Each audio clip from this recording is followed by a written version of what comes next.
Hello dear aspirants, कैसे हो आप सबका स्वागत है इंडियन पॉलिटी में। तो आज हम इंडियन पॉलिटी में लेसन नंबर 3 और लेसन नंबर 4 जो है वो एक ही वीडियो में करेंगे। तो हमारा लेसन नंबर 3 है संविधान के लेसन नंबर 4 और लेसन नंबर 5 करेंगे, ठीक है। क्योंकि फर्स्ट सेकंड थर्ड लेसन जो है वो हमने फर्स्ट वीडियो में कंप्लीट कर लिए हैं।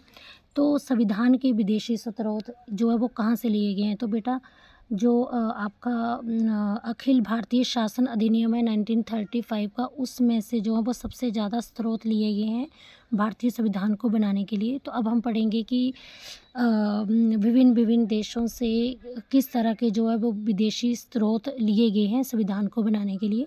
तो संयुक्त राज्य अमेरिका से क्या लिया गया? संयुक्त राज्य अमेरिका से प्रस्तावना ली गई है, मौलिक अधिकार लिए गए हैं, न्यायिक पुनर्विलोकन लिया गया है, संविधान की सर्वोच्चता ली गई है, न्यायपालिका की स्वतंत्रता ली गई है, उपराष्ट्रपति, ये भी संयुक्त राज्य अमेरिका से लिया गया, याद रखना।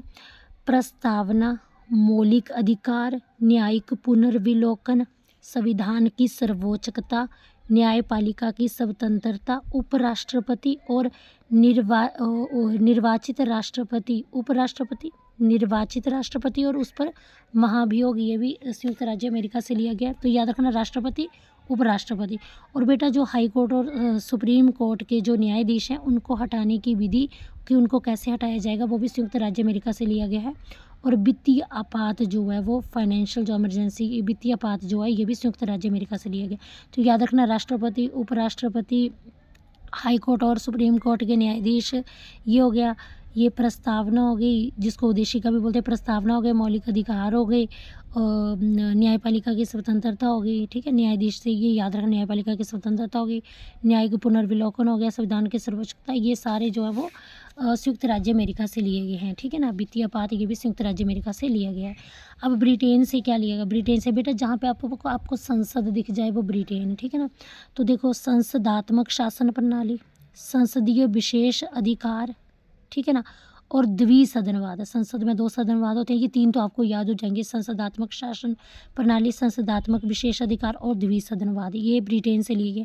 अब और क्या क्या लिया गया ब्रिटेन से? अब संसद से रिलेटेड मंत्रिमंडल है ना, तो मंत्रिमंडल प्रणाली भी ब्रिटेन से ली गई है। अब जहाँ पे आपको कानून दिख जाए वो भी, तो विधि को कानून बोलते हैं, विधि निर्माण प्रक्रिया और विधि शासन, ये भी ब्रिटेन से ली गई। और बेटा एकल नागरिकता भी ब्रिटेन से ही ली गई है, ठीक है ना। अब आयरलैंड से क्या लिया गया? नीति निर्देशक सिद्धांत और राष्ट्रपति के निर्वाचन मंडल की व्यवस्था, ठीक है ना। तो आयरलैंड से क्या लिया गया है कि नीति निर्देशक सिद्धांत लिए गया और राष्ट्रपति जो है, राष्ट्रपति के निर्वाचन में मंडल की व्यवस्था भी आयरलैंड से ली गई। अब ऑस्ट्रेलिया से क्या लिया है बेटा? प्रस्तावना जो है वो संयुक्त राज्य अमेरिका से ली गई है, लेकिन प्रस्तावना की भाषा जो है वो ऑस्ट्रेलिया से ली गई है। अब यहाँ पे बताया था कि द्विसदनवाद ब्रिटेन से लिया गया है, लेकिन जो संसद के 2 सदन है, अब उनकी जो संयुक्त बैठक होती है कैसे होती है, तो वो ऑस्ट्रेलिया से लिया गया है, ठीक है। समवर्ती सूची का प्रावधान, ये भी ऑस्ट्रेलिया से लिया गया है, ठीक है। समवर्ती में अब केंद्र और राज्य की अत्यंत बात, तो केंद्र और राज्य के बीच जो शक्तियाँ होती हैं उनका विभाजन जो होता है, केंद्र एवं राज्य के बीच की शक्तियों का विभाजन, ये भी ऑस्ट्रेलिया से लिया गया है, याद रखना बेटा। प्रस्तावना की भाषा, संसद के दोनों सदनों की संयुक्त बैठक, समवर्ती सूची का प्रावधान, केंद्र और राज्यों के बीच शक्तियों का विभाजन, और बेटा व्यापार। अब 2 राज्य, केंद्र और राज्य आपस में व्यापार है ना, तो ऐसा करना, व्यापार, वाणिज्य एवं समागम की स्वतंत्रता, ये भी ऑस्ट्रेलिया से ली गई। अब है जर्मनी। तो जर्मनी आपातकाल के परिवर्तन के दौरान राष्ट्रपति को मौलिक अधिकार संबंधी शक्तियाँ, ये जो है जर्मनी से ही ली गई। तो बेटा जब आपातकाल में जो भी चेंजेस आती हैं, तो जो राष्ट्रपति को मौलिक अधिकार संबंधी शक्तियाँ मिलती है ना, तो वो कहाँ से ली गई? जर्मनी से, ठीक है ना। अब जर्मनी से, ठीक है, मौलिक अधिकार संबंधी शक्तियाँ जर्मनी से। अब कनाडा से क्या लिया? अभी बेटा जो सेंटर से रिलेटेड वो कनाडा से लिया गया। संघात्मक होता है सेंटर, तो संघात्मक विशेषताएं कनाडा से। राज्यपाल जो होता है वो भी सेंटर का होता है ना, तो राज्यपाल की नियुक्ति कनाडा से। संघ और राज्य, यहाँ भी संघ और राज्य के बीच शक्ति विभाजन, तो वहाँ पे था कि केंद्र और राज्य के बीच में, यहाँ पे संघ एवं राज्य के बीच शक्ति विभाजन जो है वो कहाँ से लिया, कनाडा से। सर्वोच्च न्यायालय सुप्रीम कोर्ट जो ये भी सेंटर का, तो सर्वोच्च न्यायालय का जो परामर्शी न्याय है ये भी कनाडा से लिया। अब दक्षिण अफ्रीका से क्या लिया गया, तो संविधान संशोधन की प्रक्रिया का प्रावधान ये कहाँ से लिया गया, संविधान संशोधन दक्षिण अफ्रीका से, ठीक है। और राज्यसभा के सदस्यों का निर्वाचन जो है कि राज्यसभा के जो सदस्य है उनका निर्वाचन कैसे करना है, ये भी दक्षिण अफ्रीका से लिया गया। और बेटा यहाँ पे था ना कि यहाँ पे रहा कि राज्यसभा के सदस्यों का निर्वाचन कैसे करना है, दक्षिण अफ्रीका से लिया गया। और राष्ट्रपति का जो निर्वाचन मंडल है, राष्ट्रपति का निर्वाचन मंडल है ये जो लिया गया है ये आयरलैंड से लिया गया है, किसकी व्यवस्था, ठीक है। अब रूस, अब बेटा देखो रूस, अब जैसे आपको पता है कि जो मौलिक अधिकार से रिलेटेड शक्तियाँ हैं ना, मतलब आपातकाल के दौरान वो जर्मनी से ली गई हैं। अब जर्मनी से मौलिक अधिकार ले लिया, अब रूस जब अब रूठ गया तो बोलता है उसको मौलिक अधिकार से रिलेटेड शक्तियाँ दे दी तो मेरे को मौलिक कर्तव्य दे दो, तो आप ऐसे याद कर सकते हो, ठीक है ना। तो जर्मनी का मतलब मौलिक अधिकार से रिलेटेड, और क्योंकि जर्मनी के पास बड़ी मनी होती है तो मौलिक अधिकार किसको मिलेंगे, जिसको पास ज़्यादा मनी होगी। तो कुछ ऐसे आप ट्रिकी वे से याद कर लेना। तो मौलिक कर्तव्य रूस से लिए गए हैं। और जापान से विधि द्वारा जो स्थापित प्रक्रिया वो जापान से ली गई है। और फ्रांस से जो है वो गणतंत्रात्मक और प्रस्तावना में जो स्वतंत्रता है वो फ्रांस से ली गई है। तो बेटा ये हमारा 4th चैप्टर जो है संविधान के विदेशी स्रोत ये कंप्लीट होता है। अब हम अगला चैप्टर जो है प्रस्तावना करेंगे। अब बेटा प्रस्तावना को उद्देशिका भी कहते हैं। प्रस्तावना को करवाने से पहले मैं आपसे ये 2 क्वेश्चन डिस्कस करूँगी, क्योंकि ये किसी एग्जाम में आए हुए हैं कि मौलिक अधिकार उपसमिति के अध्यक्ष जो JB कृपलानी है और अल्प अधिकार उपसमिति के अध्यक्ष जो वो HC मुखर्जी हैं। अब बेटा प्रस्तावना से तात्पर्य ये है कि भारतीय संविधान के जो भी मूल आदर्श हैं उनको जो है भारतीय संविधान के जो मूल आदर्श हैं उनको ना प्रस्तावना के माध्यम से ना भारतीय संविधान के मूल आदर्श जो हैं उनको प्रस्तावना के माध्यम से संविधान में समाहित किया गया है, ठीक है। और वो जो आदर्श प्रस्तावना में ये जो कुछ मतलब आदर्श हैं जो कि प्रस्तावना में शब्दों के माध्यम से प्रस्तुत किए गए हैं, ठीक है ना। तो इसलिए इसको प्रस्तावना को उद्देशिका भी कहते हैं, ठीक है। तो ये बेटा वो प्रस्तावना में शब्द हैं, प्रस्तावना में ये प्रस्तावना में शब्द हैं जिनके माध्यम से मतलब कि प्रस्तावना को प्रस्तुत किया है। तो मतलब ये जो है ये शब्द जो हैं वो प्रस्तावना के माध्यम से संविधान में समाहित किए गए। तो अब हम इनके बारे में समझेंगे। तो पहले ज़रा ये देखेंगे कि जो सब आपको पता है कि संविधान सभा जो है जब तीसरी बैठक हुई 13 दिसंबर 1946 में, उसमें जवाहरलाल नेहरू ने एक उद्देशिका प्रस्तुत की है कि हमें किस तरह का संविधान बनाना है, ठीक है।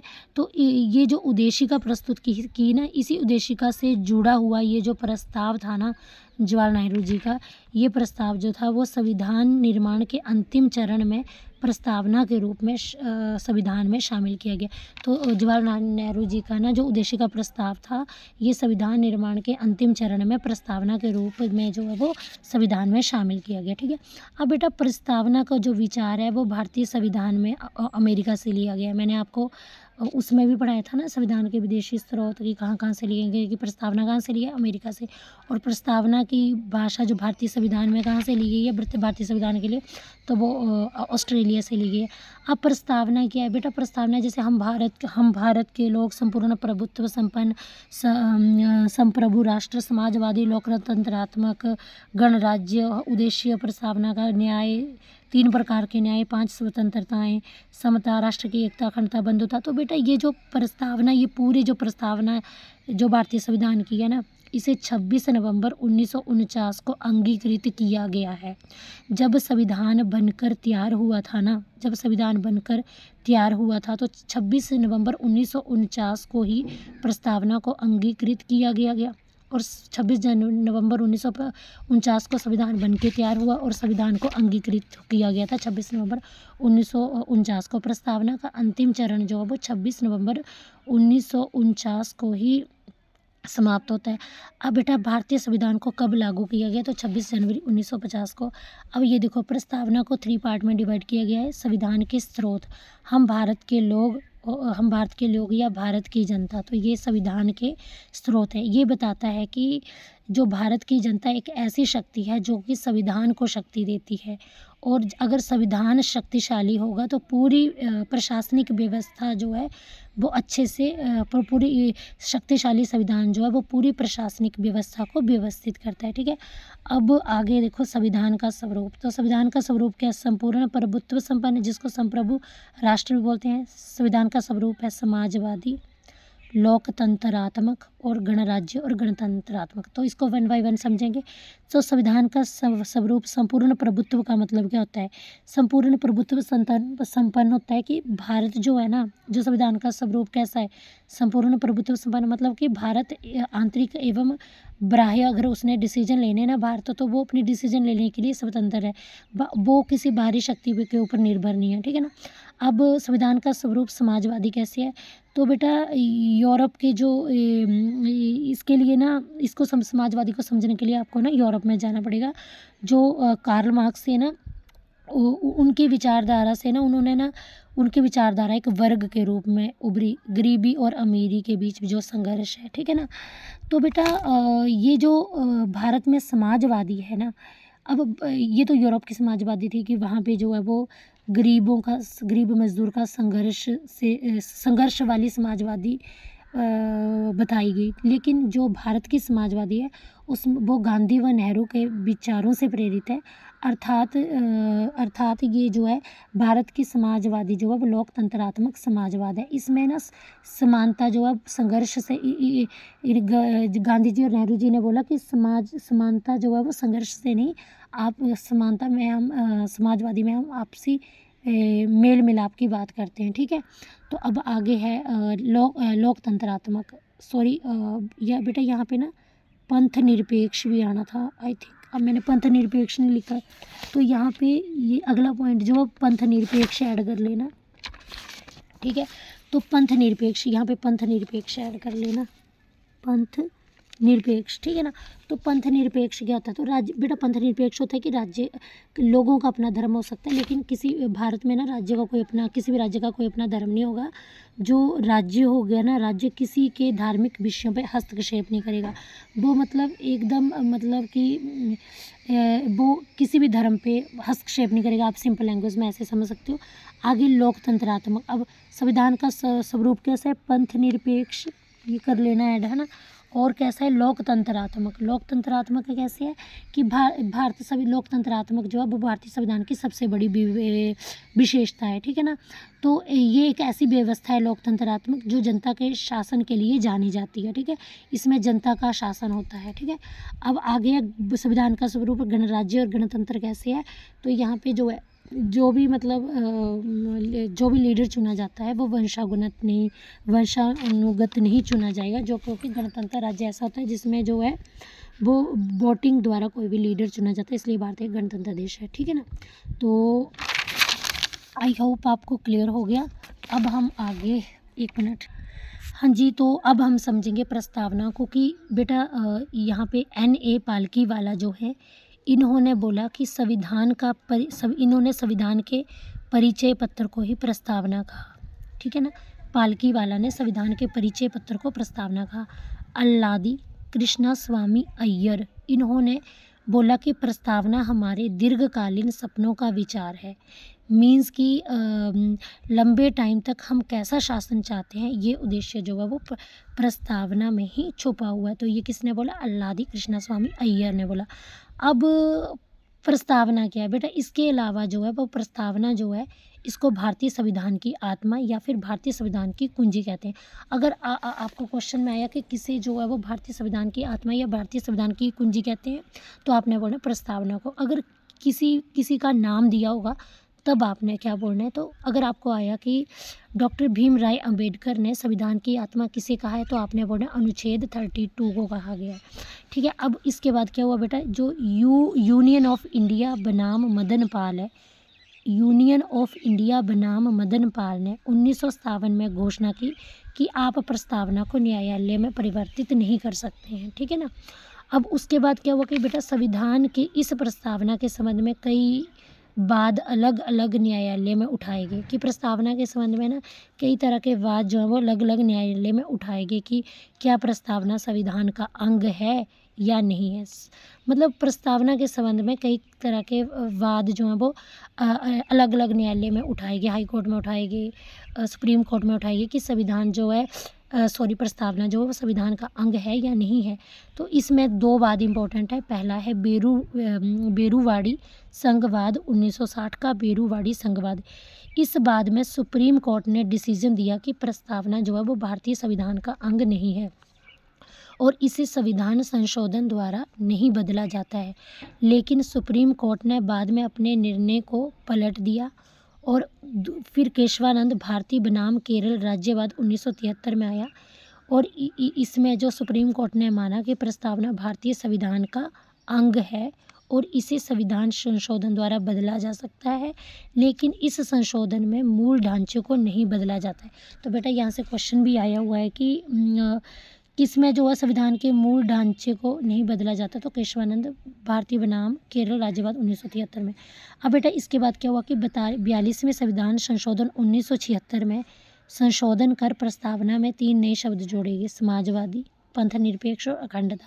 तो क्वेश्चन आएगा कि जो ये आपके जो 42वें संविधान संशोधन 1976 में जब संशोधन किया गया तो प्रस्तावना में 3 कौन से नए शब्द जोड़े गए, तो समाजवादी, पंथ निरपेक्ष और अखंडता। ठीक है बेटा, तो इसी के साथ हमारा प्रस्तावना वाला चैप्टर, ये हमारा संविधान के विदेशी स्रोत और प्रस्तावना वाला चैप्टर कंप्लीट होता है। तो मिलेंगे कल नेक्स्ट वीडियो के साथ इंडियन पॉलिटी की। तो अगर आपको मेरी वीडियो पसंद आई तो please like, comment and share my channel with your friends. Bye bye, have a nice day.